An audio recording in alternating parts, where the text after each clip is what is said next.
Control feels like safety, but in truth, it's the heaviest cage you'll ever build.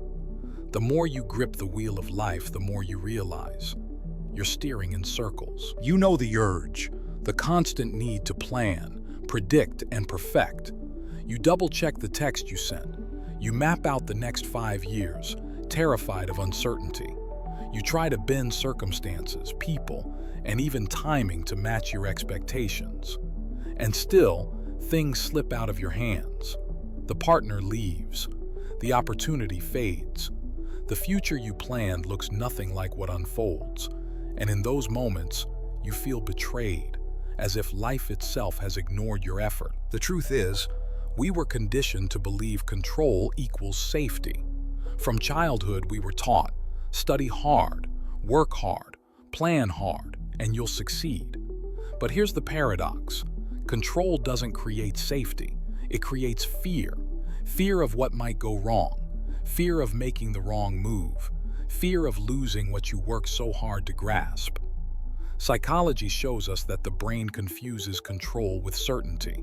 It would rather cling to a rigid plan than face the unknown. But spiritually, that need for control is resistance to the flow of life itself, and resistance always leads to suffering. Carl Jung once said, "The greatest burden a child must bear is the unlived life of the parents." Why? Because so often control is inherited, passed down as fear disguised as structure. The Stoics taught that control is illusion. Epictetus said, "Some things are in our control and others not. Our thoughts, our choices, our responses, yes. The weather, the future, the actions of others, never." The pain comes when we confuse the two. And here's the truth. When you try to control life, you end up missing it. Like staring so hard at a map that you forget to look up and see the landscape around you. Picture a sailor trying to command the wind, shouting at the sky, gripping the ropes until his hands bleed. But the wind does not obey. It shifts, it changes, it dances to its own rhythm. The sailor's task is not to control the wind, it's to adjust the sails. Or imagine a child clutching a butterfly in their palm. The harder they try to hold it still, the more fragile wings are crushed. But if they open their hand, the butterfly may linger freely or fly away. Either way, beauty is preserved. Control is the closed fist. Trust is the open palm. So here's the shift. Life was never meant to be controlled. It was meant to be lived, moment by moment, with trust. Control says, "I'll only be happy when everything goes exactly my way." Trust says, "Even if things change, I will find my way." When you release control, you don't lose power, you gain it. Because your power was never in outcomes, it was in alignment with the present moment. So what happens when you stop clinging to control?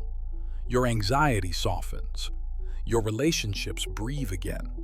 Opportunities you never planned for begin to flow because you've stopped resisting life's detours.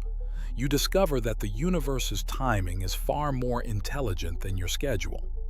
The job you lost makes space for something you never imagined. The person who left creates the opening for someone who truly sees you. You realize control wasn't keeping you safe. It was keeping you small. The moment you surrender, you expand, and life expands with you. So I ask you this, where in your life are you gripping the wheel too tightly? What would happen if, just for a moment, you loosened your grip and let the current carry you? You might just find that what you feared losing was never yours to control, and what is truly yours could only arrive when you surrendered. If this message resonated, stay with me, because in the next episode, we'll step even deeper into trusting the unknown and why the space beyond certainty is where true miracles unfold.